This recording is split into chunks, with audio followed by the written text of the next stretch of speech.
Christian has a DIY project for us that's inspired by a super hot trend we've seen in decor over the past few years. And here's what you'll need to make this. Sheets of foam core, some paint, color of your choice, small painter roller, a paint tray, utility knife, a hot glue gun and some glue sticks, a printing roller, a ruler, and some pencils. Okay, Christian, I am excited for this one. How do we start? Well, the first start is it's been a big trend the past couple years, hand-painted wallpapers. People are loving this sort of hand-painted touch at home, but I don't know about you. If you've ever looked at these wallpapers, they're $200, $300, $400, $500 a roll. And once you think about a room, that's thousands of dollars. I don't know about you, I don't have that kind of money for wallpaper, maybe for shoes, but not for wallpaper. So I definitely came up with an easy way for us to do it for actually under $20 for your whole room. So it's really affordable. $20 for the whole room? I am absolutely in. That is a big price differential. Okay, so where do we start? So the first thing you start is actually, I've sourced a really affordable material. You might use it at home for your kids, foam core. You can often buy these sheets for very little, and this will actually be the basis for your project. So you need just a couple sheets of these. So the very first thing you're gonna do is you're gonna cut out some beautiful shapes. So just using your pencil, I'm actually going to use a Sharpie today just so that you can see exactly what I'm doing. So grab your sheet and you're just gonna make any shapes you want. They should be abstract, they should be fun. If you wanna even use some little stencils to sort of cheat, like if you really wanna get a circle, just use a kitchen bowl, trace around it, and you're gonna get your shapes. So once you've done a whole bunch of shapes, and you'll see the magic of TV, I've done a whole bunch of shapes, you're gonna cut them out. So that's all you're gonna do is cut out a whole variety of shapes using a sharp X-Acto, trim them, and then you'll get basically these little shapes that you're gonna play around with. Next, of course, you're gonna wanna measure your wall. Now, this is really important when you're doing wallpaper. It's actually kind of easier when you're doing this.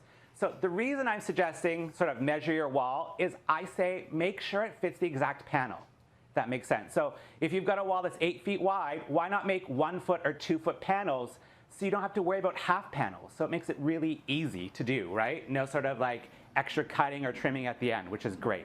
Step 3. So you grab your extra sheet of foam core, so this blank guy, you're gonna lay it out, and you're just gonna play around with sort of all your shapes and doing a fun layout. You want it to feel abstract, you want it to feel fun. I think it's really important to make sure it feels fun and welcoming in your home. I think people want more creative homes these days. So kind of just making a quick layout. You can see this guy. So you get kind of basically a tile format, right? So it's basically like you're making a giant stamp. And then what you're gonna do with your foam core sheet is you're actually just gonna hot glue them on. So just grabbing your hot glue gun, you wanna make sure you get a nice even coat all the way around so it sticks and nothing curls up. And then when you've done that guy, you've got your blank tile all set out. The next step is you want to make sure you're using a paint roller. So I actually used some sort of old paint that I had kicking around from old projects.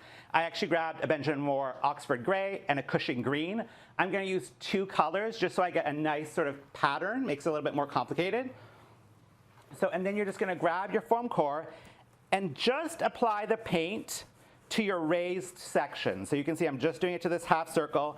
If you get some on the foam core, don't worry, it's not going to stick to your wall, so that's really easy. You're gonna do all these guys in all your variety of colors. So definitely you can do 2 different colors, all the same color, whatever you want depending on how complicated you want your pattern.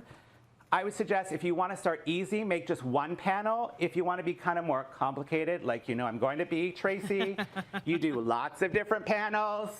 I did 3 or 4, and you can turn them. So next step is we're gonna take our panel and go to the wall. Now, normally when you're doing wallpapers or anything, you want to start with the middle, but because you pre-measured, you can start on the edge. So we're just going to put this guy up. I hung one up already for us ahead of time. You're going to grab your printing roller, and you just really want to get even. Literally, you're basically just pushing it, so you're getting all your paint on, right? And then, through the magic of television, ta-da! That looks amazing! So really easy.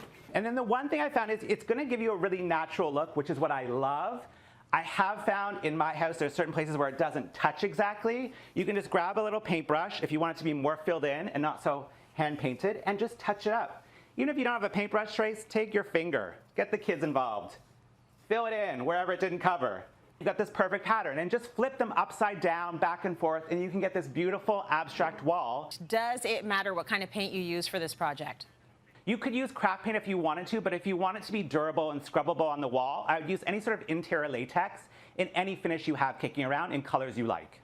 Your wall looks so good. This is such a great project. If you're going to be inside your house, make it pop, make it look good. Thank you, Christian.